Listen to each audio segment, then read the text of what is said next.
Lines. And we're back. You're listening to Fault Lines with Jamarl Thomas and myself, Shane Stranahan, and most importantly, our guest, Caleb Maupin. He is a speaker, writer, journalist, political analyst, and author. And you can check out his new book, Kamala Harris and the Future of America, an essay in 3 parts. You should go check that out. That book examines the life of Kamala Harris and puts her rise to prominence in the context of changing U.S. political discourse and the geopolitical stage. Caleb, thank you for joining us. How are you doing this morning? I'm great. How about yourself? Good. I'm actually going to start. This is not in our official bill of topics here, but I'm going to start with this. We were talking yesterday. A caller recommended when they were calling in that we bring in guests from Breadtube, from the Breadtube section of YouTube. For those listening, I believe this is it's from a Kropotkin book. I believe the title of which, Peter Kropotkin, is Bread and Victory. But I'm probably wrong about that. What you know what I'm talking about? The Conquest of Bread. But pardon me, The Conquest of Bread. You can see the association. I kind of inverted things around in the sentence and structure slightly. But anyway, thank you. The Conquest of Bread. And broadly, it's a little bit confusing, but I know that you have some contentious association, particularly with Vosh, who is one of the more prominent. We've talked to you about this briefly before. I know it's a slightly hot button issue. But I'll admit, not just because you're a guest on our show, but also from what I've seen of the dispute, I fall on your side on this one. Just briefly, though, what's your take on Breadtube as a whole? What do you? I'm just curious to hear from you because I know you've had some interactions with them. You're broadly on the left. Breadtube, as far as I can tell, is on the left. A natural suspicion that many would have is that you guys are going to get along on a lot of stuff, and yet I see there's contention. Anyway, Caleb, please tell us, what's your take? Sure. Well, I guess I'm happy to talk about this. Breadtube is an internet community that emerged in the last couple of years. And it basically emerged as kind of a leftist alternative to the alt-right. The idea was there's too much alt-right stuff on the internet. I agree with that. There's too much racism on the internet. I agree with that. So we're going to set up a left-wing alternative of YouTube channels, kind of a network of leftist YouTube channels that debunk some of these alt-right ideas and put out a more socialist, leftist, anarchist perspective. And it's an internet community. But what's very interesting about Breadtube is that there is a constant equivocation in the Breadtube sphere of the far right and Nazis with those who would oppose American imperialism and question U.S. foreign policy and wars.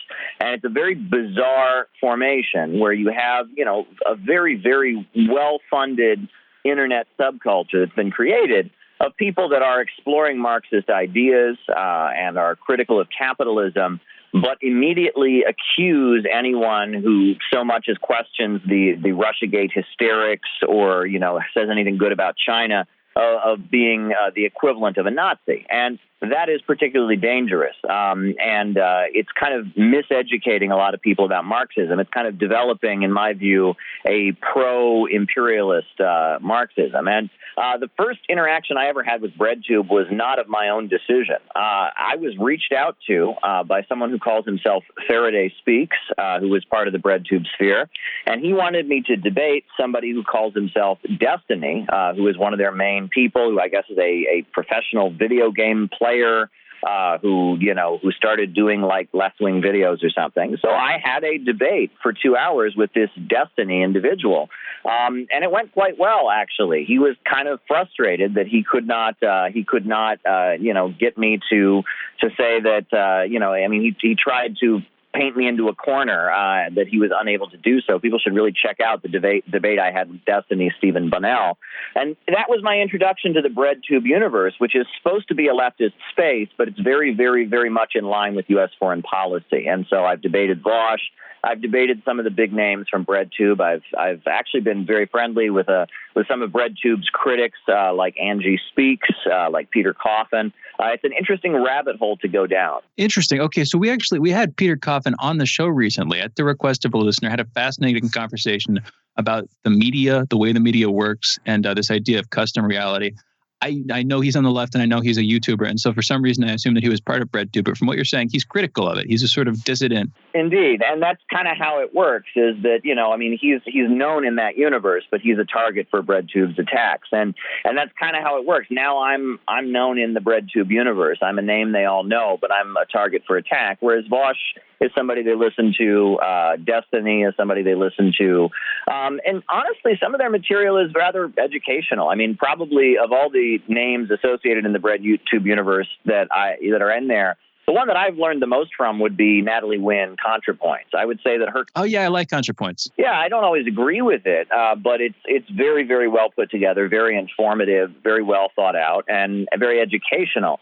One of the things that got the Breadtube universe very angry with me was I dared to speculate that it appears that in response to the danger of the alt-right, that some kind of funding has been created to back up some of the Breadtube universe. That they are probably getting some level of support from foundations or individuals who are worried about the rise of the alt-right. And I said that's probably a good thing. It shows that there's an anti-racist current within the rich and powerful as well. But that really touched a nerve. The fact that I said that, I seem to have really, really upset the Breadtube universe by suggesting they might be covertly supported by somebody, and they didn't just rise up organically as they would have you believe.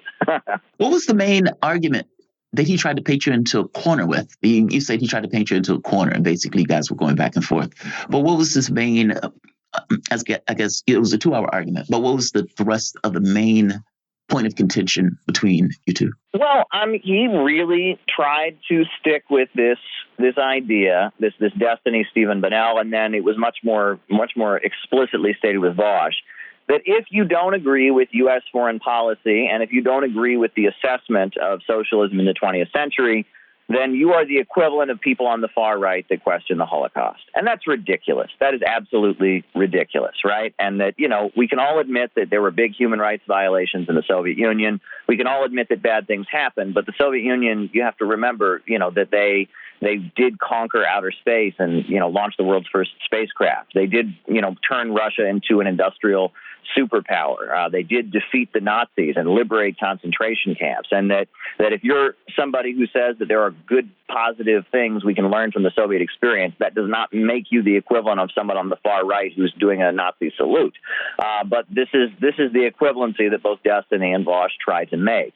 And in my debate with Vosh, I made a particular point of pointing out to Vosh that, Nelson Mandela was a big admirer of the Soviet Union, praised Stalin, praised Fidel Castro. Albert Einstein was a big, praiser of the Soviet Union. And that if you are going to go about equating what they call tankies, which are people on the left that are big supporters of or say supportive things of existing socialist countries, they call them tankies. If you're going to equate tankies with Nazis, you're talking about some of the greatest freedom fighters and anti-racists and progressives in American history. Helen Keller praised the Soviet Union. Read what Helen Keller wrote about the Soviet Union. Are you going to throw her under the bus? Are you going to say she's the same as a Nazi on the far right? That's just ridiculous. You cannot equate the horror of fascism with existing socialism, despite the fact that we can admit bad things went on. I'm not going to say bad things went on. I'm not going to tell you that there weren't, it's pretty clear there were a lot of people who went to gulags who shouldn't have been there. It's pretty clear there were a lot of human rights violations and things that wouldn't have went on. But to equate, the historical project of socialism that has made China into a global superpower, which has made Cuba a country that has a healthcare system that's admired all over the world, to equate the historical project of Marxism and socialism, which really, there would not have been a civil rights movement in the United States if it hadn't been for the huge amount of pressure the Soviet Union put on the United States when it came to the issue of race, as well as the huge amount of years of struggle and sacrifice by Black revolutionary Marxists like Paul Robeson. If you're going to equate the global Marxist movement with the far right, you are just delusional. And I don't think that should be taboo, and I don't think that should be forbidden. But in the Breadtube sphere, if you dare defend the historical legacy of socialism, you are equated with a Nazi, and I think that's horrendous. That's very interesting. Yeah, that's counterintuitive. The equivocation there that you're talking about, that sort of boggles the mind, because I honestly can't think of people who would be more diametrically opposed than the alt-right and people who are defending the Soviet Union. again, not even no moral judgment there, but just sort of prima facie. I don't see the association there. But it does come down to, like you're saying, the rejection of specifically American and democratic interests. I'm guessing that a lot of the Breadtube crowd are standing with the Democrats in this election and sort of defending people who are opposing Biden. What's especially leading up to the election that might have changed on the other side of it. But is that broadly true, Caleb? Well, right. And this individual Vosh, he, is this, he plays video games on Twitch or whatever, and he's on the internet educating people about Marxism. And he has just been beating the drum that, Trump is the new Hitler. We have to support Biden even though he's bad. We have to support Biden because if we don't support Biden, next everyone's going to be in a concentration camp. This kind of hysterical anti-Trumpism. I mean, he's been beating that drum. And I find that, on some level to be like laced with hypocrisy because, I mean, if someone should be canceled for defending China or canceled for defending Venezuela, how is it okay to be spending hours and hours and hours of your time urging people to not only support, but actually go and vote for someone who supported the U.S. invasion of Iraq that resulted in thousands and hundreds of thousands of unnecessary deaths? I mean, Joe Biden has all kinds of blood on his hands as an imperialist warmonger, but that's just okay, and that's what I've noticed. The Breadtube universe, they have kind of a blind spot for the crimes of American imperialism and liberalism. If a British person likes Winston Churchill, they'll say, well, you're wrong. If a French person likes Napoleon, they'll say, well, you're wrong. But if a leftist dares defend the Soviet Union or one of its leaders or dares defend Mao in China, immediately, oh my gosh, you're the same as a Nazi. And this is a kind of a blind spot. They don't seem to really understand the horrors of imperialism and the crimes that imperialism has committed around the world. All the millions of people who died as a result of enforced poverty by the rule of the world by big banks and corporations. That's about as sad as a polarity as you can set up, because I would think that if you're going to have a successful populist movement, whether it's the left, the right, or both, you'd want anti-imperialism to be a pretty core plank in that movement. And in any event, Caleb, we've got to go into a break. For those listening, we are joined by Caleb Maupin, speaker, writer, journalist, political analyst, and author. We're going to be back with him on the other side of this break. You're listening to Fault Lines with Thomas and Stranahan. Be right back. Fault Lines.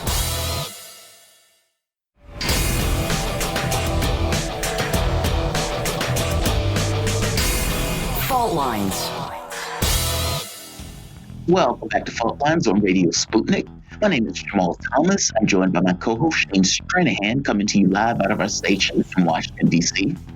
Joining us, speaker, writer, journalist, political analyst, and author, Caleb Maupin. His new book, Kamala Harris and the Future of America, an essay in 3 parts, examines the life of Kamala Harris and puts her rise to prominence in context of changing U.S. political discourse and geopolitical stage. Caleb, welcome to the show, man. I always enjoy it when you come on. I want to talk about China for the moment. Now, we were having a conversation about some people that, for whatever reason, can't have a nuanced conversation where they recognize that there are vagaries in the way that countries behave, but there are also benefits. Meaning, Cuba may have problems in one sense, but they also have amazing doctors and amazing education system.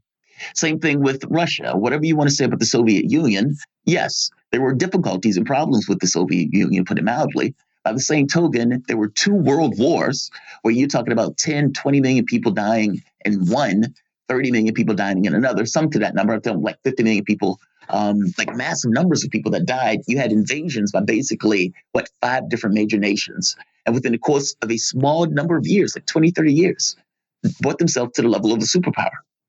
So, yes, you can criticize. By the same token, just being an honest, nuanced human being, you can also recognize the benefits in the various countries without necessarily taking as it's all good or it's all bad. China, for example. China has been putting through an anti-poverty measure. Basically, they're trying to eliminate, let's say, deep and extreme poverty, and have been going about it. Now, with the new procedures that they've been putting in place and the way that they go about their, what they say, communism and Chinese characteristics, there is an element of wealth that's being created. And the hope is that the wealth gets spread out, even though you have an income inequality that's basically increased with this kind of capitalist aspect of the country itself. From your standpoint, China is trying to put through these anti-poverty measures. Have they been successful? I mean, poverty or deep poverty was supposed to end at the end of 2020. We have 1 month, 2 months left.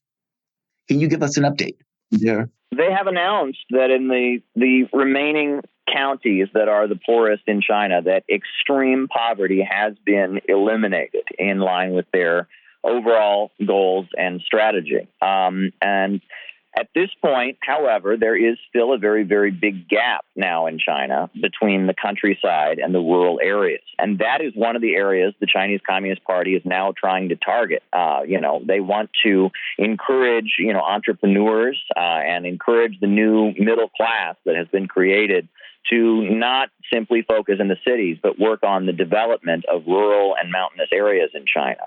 And they want to kind of even out the development. And I think that's very, very exciting. And that's a good strategy. But I think that often, people seem to say things like, well, China can't be a socialist country because there's inequality there. And I want to be clear about what socialism is. Socialism is a system where the major centers of economic power are operated and controlled by society as a whole, where the means of production are controlled by society. And what is the purpose of controlling these means of production? The purpose is to raise the level of productive forces and create a greater level of material abundance for all society. I learned in school that in communism, everyone gets paid the exact same wage, no matter how hard they work. I mean, I heard the old cliche that, the teacher says, in communism, I'd give every kid in the class a C, no matter what, That's not what communism is. That's not what socialism is. I mean, that has nothing to do with Marxism. That is some kind of bizarre caricature. Marxism is society taking control of the means of production, rationally organizing the means of production so profits are no longer in command, with the aim of creating a vast material abundance. And China, in 1949, it was one of the deeply poor countries of the world. It was called the sick man of Asia. Well, now China is the second largest economy in the world. Some say it's even the largest economy in the world since COVID. China has, at this point, raised over 800 million people from poverty. It has eliminated extreme poverty from the country. It's building the fastest trains in the world. It has the world's biggest telecommunications manufacturer. I mean, China is an example of when society controls the means of production. You can result in eradicating poverty, raising general productive forces, making great breakthroughs in technology. And that, the market is not always the best way to do things. They have a market sector in China, a very big market and private sector. But at the end of the day, the state controls it, right? At any point, the Chinese Communist Party can come in and tell a business or corporation what they have to do. They have huge state-run industries. Banking is in the hands of the government. It is a planned economy with a huge market sector, and it has been very, very beneficial to the population overall. How are they going to deal with the income inequality? I mean, I love the fact that you said that you explained, look, just because they have income inequality doesn't necessarily mean they're not a communist or socialist country. I mean, for all intents and purposes, the characterization that everybody gets paid the same amount, everybody is poor. Well, China is kind of making a point of that's not necessarily the case. But income inequality seems to be inherent to capitalism, even when China or has a communist country put the reins on capitalism in order to use it for its benefits. How are they going to mitigate or manage the level of income inequality and manage this idea of these kind of millionaire, billionaire class that seems to be developing in China, despite the government keeping control of the reins? Well, in the short term, they are going to have to determine how to do that on the basis of what's good for the country overall and what will ensure growth to continue while making sure that no one gets left behind. But in the long term, the ultimate solution to poverty is abundance, right? And this is what is kind of missing from a lot of the rhetoric that we hear around the issue of redistribution of wealth, right? When the pie is only so big, right? When the pie is only so big, the only way your slice can get bigger is if you cut into somebody else's. And that tends to be the basis of divisions in society. No one ever thinks that their slice of the pie is big enough, and they always think their neighbor's slice of the pie is too big, and that's the basis of the fight. But if the pie can continue to grow, and if the pie is constantly expanding, there really stops being a need for people to be fighting with each other over the size of the pie. And the elimination of inequality is rooted in the expansion of material abundance. And that is what the Chinese Communist Party has really tried to do. They have been raising the level of productive forces in China very, very rapidly and very, very quickly. And the result has been, raising millions and millions of people out of poverty.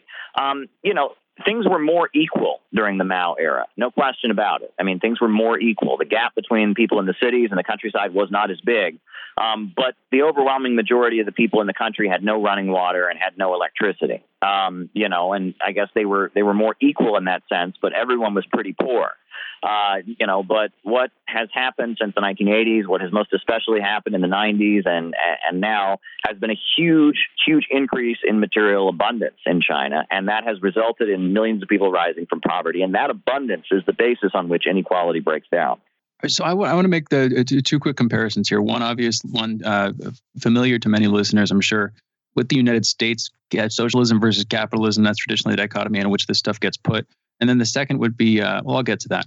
But if you look at if you contrast for a second the American approach with the sort of classic view at this point of the Chinese approach, you have, again, it's capitalism versus socialism. It's put in those terms. It's put in ideological terms.